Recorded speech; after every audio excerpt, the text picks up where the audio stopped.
नमस्कार, मेरा नाम अमित लांबा है। मैं कानून की पढ़ाई करके कानून का ज्ञाता भी हूँ। मेरा अन्य मुल्कों में भी कारोबार है। मेरा एक मुकदमा था रोहतक कोर्ट में।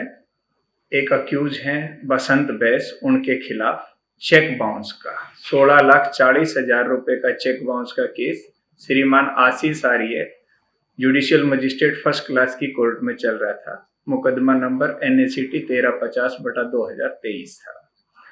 मुकदमे में जज साहब के पास अक्यूज की तरफ से 22 दिसंबर 2023, जो कि उस साल का अंतिम कार्य दिवस था, उसके बाद सर्दी की छुट्टियां स्टार्ट होनी थी, उस दिन एक बेल एप्लीकेशन लगाई गई, जो कि प्रथम तारीख 7 नवंबर और अगली तारीख 25 अप्रैल थी। उन दोनों के बीच में लगाई गई। फाइल पर जब एप्लीकेशन लगती है तो फाइल पुटअप की एप्लीकेशन के साथ लग सकती है। सबसे गंभीर विषय ये हुआ कि फाइल पुटअप की एप्लीकेशन लगाए बिना बेल एप्लीकेशन लगा दी गई। बेल एप्लीकेशन जो है स्पोर्टिंग एफिडेविट के साथ नहीं थी। तीसरी और इम्पोर्टेंट बात यह थी कि बेल एप्लीकेशन में जज साहब के पास दो अधिकार होते हैं, या तो वो जमानत दें या वो जमानत को रद्द कर दें। तीसरा कोई भी रिलीफ नहीं दे सकते। ये सुप्रीम कोर्ट की गाइडलाइंस हैं।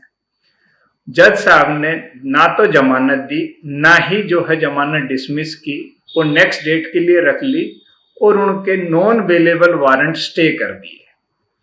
अब यहाँ पर गंभीर विषय ये उठा कि बिना रिलीफ मांगे जज साहब ने वो रिलीफ दे दिया जो कि अक्यूज ने जज साहब से मांगा ही नहीं था। दूसरा, जज साहब ने खुद नॉन बेलेबल वारंट इश्यू किए थे 7 नवंबर 2023 को। उन नॉन बेलेबल वारंट्स को जज साहब ने खुद ही रिवाइज कर दिया, जो कि उनके अधिकार क्षेत्र में नहीं आता। सेशन कोर्ट या एडिशनल सेशन कोर्ट की पावर होती है। CRPC में ऐसा कोई भी प्रावधान नहीं है कि जज अपने किए हुए आदेश को खुद रिवाइज कर दे। इन्हीं एलिगेशंस के साथ में मैंने पंजाब हरियाणा हाई कोर्ट के एक्टिंग चीफ जस्टिस के पास शिकायत की 8 अप्रैल 2024 को। 8 अप्रैल 2024 की मेरी शिकायत पर मुझे 15 जून 2024 को लिखित में जानकारी प्राप्त हुई कि मेरे शिकायत पर संज्ञान लिया गया है और अब ये मामला इन्वेस्टिगेट किया जा रहा है। जज साहब श्रीमान आशीष आर्य के खिलाफ विजिलेंस इंक्वायरी भी की जा रही है और मेरे द्वारा लगाए गए मॉनिटरी बेनिफिट्स और ओब्लिगेटरी बेनिफिट्स के भी विषय पर पंजाब हरियाणा हाई कोर्ट इसकी जांच कर रहा है। मेरा सभी लोगों से निवेदन है कि अगर जुडिशरी में कोई भी गलत कदम होता है या जुडिशरी के जुडिशियल ऑफिशियल्स के द्वारा कोई गलत कदम उठा लिया जाता है किसी केस में, तो हमें उसकी शिकायत उच्च अधिकारियों एवं पंजाब हरियाणा हाई कोर्ट अथवा सुप्रीम कोर्ट को करनी चाहिए, ताकि जुडिशरी के शुचिता के मापदंडों को हम बरकरार रख सकें। मुझे भारतीय संविधान और भारतीय कानून में पूर्ण विश्वास है। सभी से निवेदन करता हूं कि हम सबको जागरूक होकर इनका पालन करना चाहिए। सर, आपने अभी जिक्र किया कि जो आपका केस था, तो केस चेक बाउंस का था जी, किसी पार्टी के साथ। तो सर, जिस पार्टी के साथ बाउंस था, क्या उनके ऊपर जो आरोप थे आपने जो लगाए थे, उन पे क्या कार्रवाई है जो कोर्ट की तरफ से की गई? उन पे कार्रवाई ये हुई कि जब चेक बाउंस का केस हम दाखिल करते हैं तो उस समय हमें शपथ पत्र देकर एक बयान देना होता है, जिसके आधार पर कोर्ट सारे विषय वस्तु को जांचकर सभी दस्तावेजों को जांचने उपरांत समनिंग ऑर्डर करता है। समनिंग ऑर्डर का मतलब होता है कि प्रथम दृष्टया उस केस में वो आरोप सिद्ध होते हैं, प्रथम दृष्टया। उसके उपरांत जो अक्यूज होता है उसको कोर्ट में हाजिर होना होता है और कोर्ट में आकर जमानत लेनी होती है और बाद में कोर्ट केस को आगे लड़ना होता है। जब कोर्ट में अक्यूज हाजिर नहीं होता तो उसके बेलेबल वारंट किए जाते हैं, 2 बार नहीं होता तो उसके नॉन बेलेबल वारंट किए जाते हैं।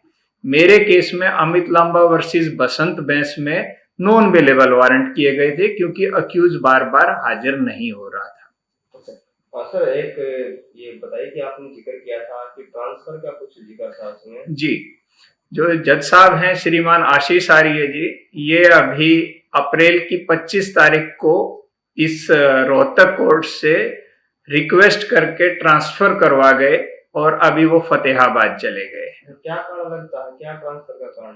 ट्रांसफर का मुख्य कारण ये है कि उन्होंने ओपन कोर्ट में मुझे ये कहा कि आपने मेरे खिलाफ 3-4 शिकायतें कर दी हैं और जिस कोर्ट में शिकायतें हो जाएं वहां पर काम करना थोड़ा मुश्किल हो जाता है, इसलिए मुझे समय से पहले रिक्वेस्ट करके ट्रांसफर करानी पड़ रही है।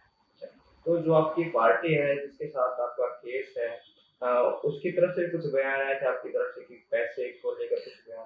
हाँ, वो जो केस है बसंत बैस, उनकी तरफ से अभी बयान आना बाकी है क्योंकि अभी उन्होंने जमानत ली है 25 अप्रैल को कोर्ट में आके।